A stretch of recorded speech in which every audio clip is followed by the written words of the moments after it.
ရှင်မြောင်းတန်ရှင်းလုပ်ငန်းတွေမှာကြီးကြပ်ကွက်ခဲ့ဖို့ထိုင်းဝန်ကြီးချုပ်ဟောင်းသက်ရှင်ကိုထောင်ပိုင်းကတာဝန်ပေးထားတယ်လို့သိရပါတယ်။ဘန်ကောက်ကလောင်ပရန်ဗဟိုချင်းတောင်မှာထောင်ဝန်စာတွေ့ယူပြန်လာတဲ့သမီးဖြစ်သူထိုင်းဝန်ကြီးချုပ်ဟောင်းပေတုံတန်းကထောင်ပြဘက်မှာသတင်းတော်များနဲ့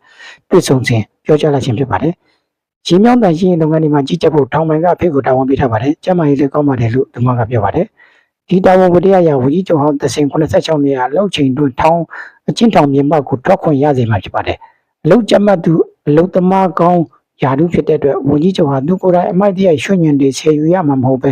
အကျဉ်းသားအလုပ်သမားတွေကိုညွှန်ကြားစေခိုင်းရမှာဖြစ်ပါတယ်။တာမန်အပြင်တော့ခုလိုထောင်ပြင်ထွက်လုပ်ကြရတဲ့လုပ်ငန်းတွေကိုထောင်တွင်းနေထိုင်ကောင်းသူထောင်တွင်းထပ်တိုးပြဿနာမရှိသူတွေလွတ်ရက်စီရန်နိကတ်သူတွေကိုပေးလိရှိတယ်လို့သိရပါတယ်။ကျင့်ပြမှုအနာလွဲသုံးစားမှုများအတွက်သက်ဆိုင်ရာစက်တင်ဘာလ9ရက်နေ့မှာထောင်ဒဏ်တစ်နှစ်ပြစ်ဒဏ်ကိုစတင်ခံယူခဲ့တာဖြစ်ပါတယ်။တယ်လီကွန်ဆက်သွယ်ရေးလုပ်ငန်းများနဲ့ဘီလီယံနာတကြွယ်ဖြစ်လာခဲ့သူသက်ဆိုင်ရာ2000ခုနှစ်မှ2006ခုနှစ်ထိထိုင်းဝန်ကြီးချုပ်အဖြစ်တာဝန်ထမ်းဆောင်ခဲ့ပြီးရှစ်တောင်အာရှရဲ့ဩဇာကြီးခေါင်းဆောင်တဦးဖြစ်ခဲ့ပါတယ်